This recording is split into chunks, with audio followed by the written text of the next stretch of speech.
കേരളത്തിന്റെ ആരോഗ്യമന്ത്രിയായി ചുമതലയേറ്റ ശേഷം കെ മുരളീധരൻ ഇടപെട്ട ഒരു പ്രധാനപ്പെട്ട വിഷയമാണ് നാട്ടിൽ ഡോക്ടർമാർ ഇല്ല, പ്രത്യേകിച്ചും യുവ ഡോക്ടർമാർ.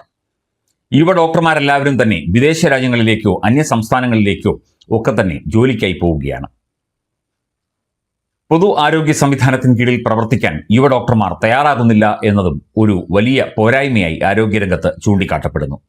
അതേക്കുറിച്ച് ഒരു സർവേ എടുക്കുകയും ആ സർവേ ഫലം പുറത്തു വരികയും ചെയ്തതോടെ ഈ ഡോക്ടർമാരുടെ അഭാവം ഇപ്പോൾ വീണ്ടും ചർച്ചയാവുകയാണ്. അവർക്ക് മതിയായ സൗകര്യങ്ങളില്ല, മതിയായ താമസ സൗകര്യങ്ങളില്ല, ആവശ്യത്തിനുള്ള ശമ്പളമില്ല, മാത്രമല്ല വിശ്രമമില്ലാതെ പലപ്പോഴും 72 മണിക്കൂർ വരെ ജോലി ചെയ്യേണ്ടി വരുന്നു. ഇതൊക്കെ കൊണ്ടാണ് ഡോക്ടർമാർ കേരളം വിട്ട് അന്യനാടുകളിലേക്ക് പോകുന്നത് എന്നാണ് ഇപ്പോൾ പറയപ്പെടുന്നത്. ഇത് ഒരു പരിധിവരെ സത്യവുമാണ്. പൊതു ആരോഗ്യ കേന്ദ്രങ്ങളിൽ, പ്രത്യേകിച്ച് മെഡിക്കൽ കോളേജുകളിലും ജില്ലാ ആശുപത്രികളിലും ജനറൽ ആശുപത്രികളിലുമൊക്കെ ഡോക്ടർമാരുടെ വലിയ കുറവാണ് രേഖപ്പെടുത്തിയിരിക്കുന്നത്. ഇത് പാവപ്പെട്ട രോഗികളെ ബുദ്ധിമുട്ടിലാക്കുന്നുണ്ട്.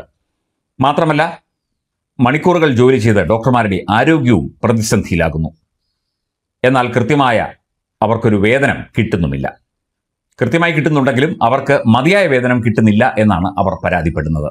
ഇതിന് അടിയന്തരമായി ഒരു പരിഹാരം കാണണം എന്ന ആവശ്യമാണ് ഇപ്പോൾ IMA മുന്നോട്ട് വച്ചിരിക്കുന്നത്. IMA തന്നെയാണ് ഇതുമായി ബന്ധപ്പെട്ട സർവേ നടത്തിയത്. സംസ്ഥാനത്ത് 70% യുവ ഡോക്ടർമാരും സംസ്ഥാനം വിടാൻ ആഗ്രഹിക്കുന്നതായിട്ടാണ് ഇപ്പോൾ IMAയുടെ സർവേ റിപ്പോർട്ട് വ്യക്തമാക്കുന്നത്. മെച്ചപ്പെട്ട വേതനവും തൊഴിൽ സുരക്ഷിതത്വവും ഉറപ്പാക്കിയില്ലെങ്കിൽ വരും വർഷങ്ങളിൽ സംസ്ഥാനത്ത് ഡോക്ടർമാരുടെ കടുത്ത ക്ഷാമമുണ്ടാകും എന്നും റിപ്പോർട്ടിൽ പറയുന്നുണ്ട്.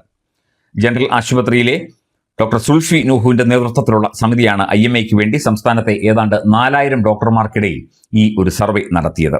ആരോഗ്യ സംരക്ഷണത്തിനായി കൂടുതൽ പണം ചെലവഴിക്കുന്ന കേരളത്തിൽ ജൂനിയർ ഡോക്ടർമാരിൽ പകുതിയോളം കടുത്ത സാമ്പത്തിക ചൂഷണത്തിന് ഇരയാകുന്നതായി സർവേ റിപ്പോർട്ടിൽ പറയുന്നു.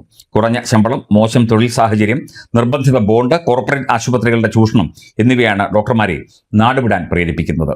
ഏതാണ്ട് 31.8% ഡോക്ടർമാർ മാത്രമാണ് കേരളത്തിൽ പൊതു ആരോഗ്യ മേഖലയിൽ ജോലി തുടരാൻ ആഗ്രഹിക്കുന്നത് എന്നും ഇന്ത്യൻ മെഡിക്കൽ അസോസിയേഷന്റെ ഈ സർവേയിൽ പറയുന്നുണ്ട്. സർവേയിൽ പങ്കെടുത്തവരിൽ 58.7% പേർ വിദേശത്തേക്ക് പോകാൻ ആഗ്രഹിക്കുന്നു. 7.6 പേർ ഇതര സംസ്ഥാനങ്ങളിലേക്കും പോകാൻ ആഗ്രഹിക്കുന്നു. തങ്ങൾക്ക് അർഹമായ വേതനം ലഭിക്കുന്നില്ല എന്ന് 82% ഡോക്ടർമാരും പരാതിപ്പെടുന്നു. ഒരു ജൂനിയർ ഡോക്ടർക്ക് തുടക്കത്തിൽ ലഭിക്കുന്ന പരമാവധി തുക 40,000 രൂപയാണ്. അത് അപര്യാപ്തമാണ്. ജോലി ഭാരം സംബന്ധിച്ച് അത് വളരെ കുറവാണ് എന്ന് ജൂനിയർ ഡോക്ടർമാർ ഒന്നടങ്കം പറയുന്നതായി സർവേ പറയുന്നു. വേണ്ടത്ര നടപടിയും ഇതിന് ഒരു തീരുമാനവും കൈക്കൊണ്ടില്ലെങ്കിൽ വരും വർഷങ്ങളിൽ കേരളത്തിൽ ഡോക്ടർമാർ തീരെ കുറയുമെന്നും പൊതു ആരോഗ്യരംഗത്ത് അത് വലിയ തിരിച്ചടിയാകും എന്നും സർവേ ഫലം വിലയിരുത്തുന്നുണ്ട്.